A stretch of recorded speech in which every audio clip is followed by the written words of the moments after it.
Hussein,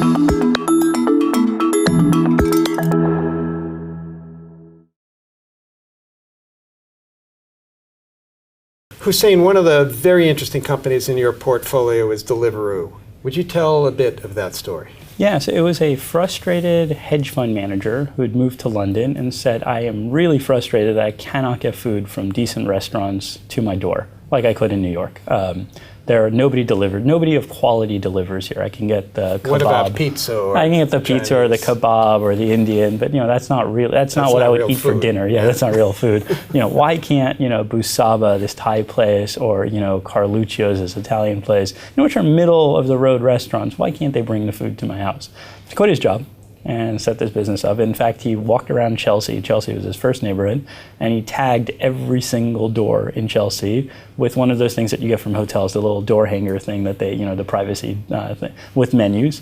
He got a lot of phone calls from irate customers saying, you are a criminal.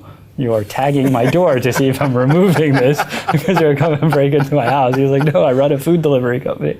But on that basis, he found that there was a lot of latent demand here. So he started getting a lot of orders from his customers, and then he was running a fleet to go off. Before money raised?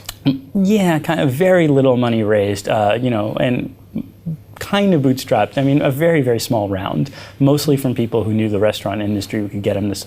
Supplier relationships, I would argue, are more fundamental in the early days than the buyer relationships, because if you're a marketplace of any kind, you need lots of inventory, lots of selection. Mm-hmm. So getting into these restaurants and having someone who they trusted, who said, you can sign up for this service. It's a good service. It's not going to go, and your customers are not going to get. It's not going to be a negative brand. Yep. And so he started growing, and then pretty much through word of mouth, and almost entirely, never spent a dime on marketing. Word of mouth grew to a pretty decent sized business. I'm not say a venture sized business, but a pretty decent sized business, and was pretty much profitable. Didn't need to raise money, and then raised money from Index and ourselves, and then another 6 months later raised $25 million from Accel, so $5 million and 25, and now and then 70, and now there's another big round coming up. And is now scaling, and so he's gone from that one neighborhood to 31 cities. It's a neighborhood by neighborhood business. So the 31 cities are multiple neighborhoods in the city, and the expansion is not for the profitability of the core business. It's very similar to Uber. Uber takes about 2 years to recoup its costs in a city, and once it recoups its costs, it's profitable in a city. But if you're going to do that well, you expand to the world as quickly as possible. So most of your cities are loss-making because they're still in the first 2-year period.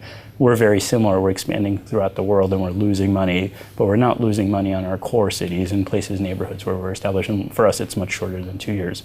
So if you wanted to grow it organically, he could have grown. And this is where the trade-off is between organic growth or scale.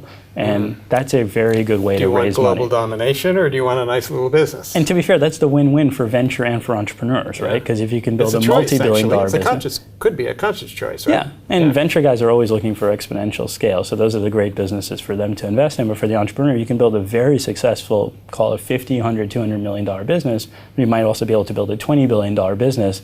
And so there, the trade-off for diluting yourself and taking investment from other people and sharing the pie with them is actually quite worth it, right? Because it's much better own a small pie of a $20 billion business than a big pie of a $100 million business. So I think that's the kind of track that Deliveroo is on right now. Yeah, very cool story. Yeah. Hussein, thank you so much for coming. It's fantastic to hear sort of the inside story from somebody who's looking at these kinds of businesses and sees them at so many different stages along their path. Fantastic to have you here. Thank you for having me. Yeah.